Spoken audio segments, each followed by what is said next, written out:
আল্লাহ রাসূল সাল্লাল্লাহু আলাইহি ওয়াসাল্লাম বলেন, জান্নাতে জাবালে রহমত নামে একটি পাহাড় আছে। সুবহানাল্লাহ বলেন।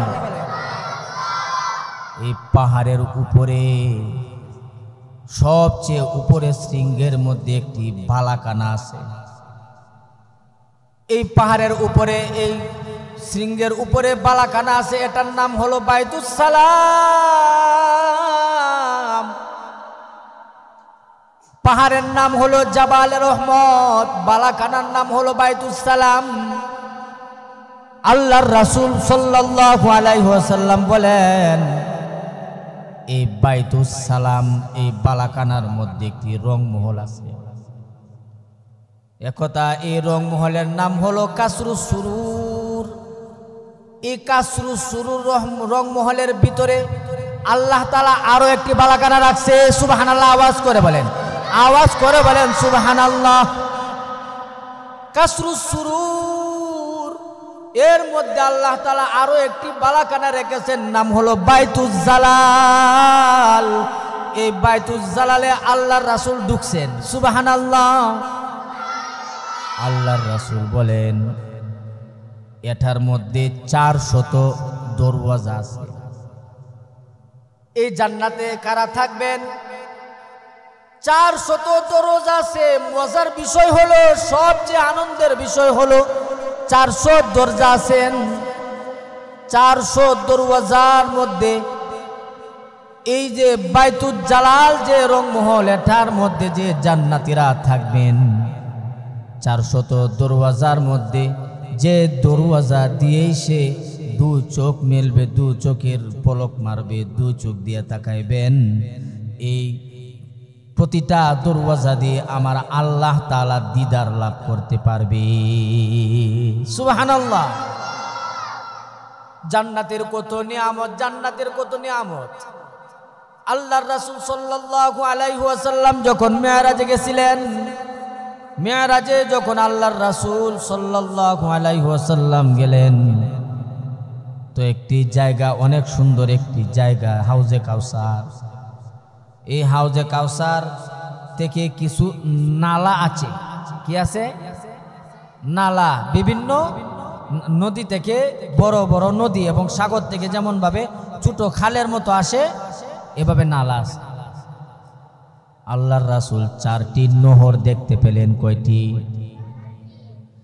ফিহা আনহারুম মিন মাইন গায়রি আসিন ওয়া আনহারুম মিন লাবানিন লাম ইয়াতাগায়্যার তুআমুহু ওয়া আনহারুম মিন খামরিল লাযযাতিল লিশারিবিন ওয়া আনহারুম মিন আসালিন মুসাফফা ফিহা আনহারুম মিন মাইন গায়রি আসিন ওয়া আনহারুম মিন লাবানিন লাম ইয়াতাগায়্যার তুআমুহু ওয়া আনহারুম মিন খামরিল লাযযাতিল লিশারিবিন ওয়া আনহারুম মিন আসালিম মুসাফফা।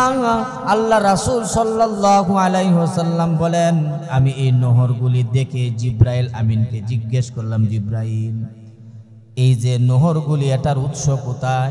এগুলি কোথায় থেকে আসছে? জিব্রাইল আলাইহিস সালাম, আল্লাহর ফেরেশতা বলেন, জানি না, হয়তো হাউজে কাউসার থেকে আসছে। আল্লাহ রাসূল সাল্লাল্লাহু আলাইহি ওয়াসাল্লাম বলেন, ইতিমধ্যে আরেকজন ফেরেশতা আমাকে এখান থেকে নিয়ে গেল, একটি গাছের নিচে, গাছের গোড়ায় আমাকে বসায় রাখল। আমি রাসূল গাছের শিকড়ের দিকে নজর দিলাম, তো দেখতে পেলাম বিশাল বড় একটা মুতির গম্বুজ। সুবহানাল্লাহ। এই গম্বুজটা এতই বড় যে, আল্লাহর রাসূল বলেন, গম্বুজটা এতই বড় যে এটার উপর যদি সারা দুনিয়া রাখা হয়, তাম দুনিয়াটা রাখলে, গাছের উপরে উঁচা, গাছের উঁচুতে যেমন পাখি বসে থাকলে ছোট দেখা যায়, দুনিয়াটা যদি এই মুথির গম্বুজের উপরে রাখে তাহলে ওইটা এমন ছোট দেখা যাবে। আল্লাহর রাসূল বলেন, আমি ওইখানে ঢুকলাম, ঢুকে দেখলাম যে ওইখানে দরওয়াজা আছে, বালাখানা আছে, জর্জত পাথর দিয়া তৈরি।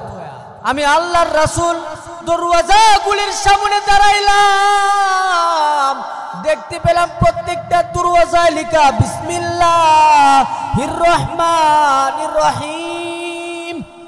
আল্লাহর রাসূল বলেন, আমি বিসমিল্লাহ বললাম তো এই দরওয়াজার তালার চাবিটা আল্লাহ তাআলা বিসমিল্লাহ দিয়া বানায়া রাখছি। ওইখানে আল্লাহর রাসূল বলেন, আমি ঢুকলাম, ঢুকার পরে আমি দেখলাম চারটি কোণার মধ্যে চারটি নহরের আলামত। কি? চারটি নহরের। প্রথম কোণের মধ্যে আল্লাহ তাআলা রেখেছেন পানির নহর, এখানে মিম লেখা আছে। দ্বিতীয় কোণার মধ্যে আল্লাহ তাআলা রাসূল বলেন, এখানে আরেকটি দুধের নহর দেখা যায়, এখানে হা লেখা আছে। আরেক কোণায় গেলাম, গিয়ে দেখলাম নুন লেখা আছে, এখানে আমি দেখতে পেলাম শরাবের নহর। আল্লাহর রাসূল বলেন, আমি যখন চতুর্থ কোণে গেলাম, যা দেখলাম নুন লেখা আছে, ওইখানে আল্লাহ তাআলা মধুর নহর রেখেছেন। বিসমিল্লাহর আল্লাহ যে হা, শেষে হা দিয়ে আল্লাহ তাআলা এখানে ওই যে পানির নহরটা বানাইছেন। আল্লাহর রাসূল বলেন, আল্লাহ তাআলা রহমানের নুন দিয়ে বানায় রাখছেন মধুর নহরটা। আল্লাহর রাসূল সাল্লাল্লাহু আলাইহি ওয়াসাল্লাম বলেন, এখানে রাহিমের শেষের মিম দিয়ে বানায় রাখছেন। আল্লাহ তাআলা মধুর এবং দুধের নহর, পানির নহর পুরা বিসমিল্লাহ দিয়ে সাজায় রাখছে। সুবহানাল্লাহ। আল্লাহ তাআলা আমাদেরকে বিসমিল্লাহর আমল করার তৌফিক দান করুন। জোরে বলে আমিন।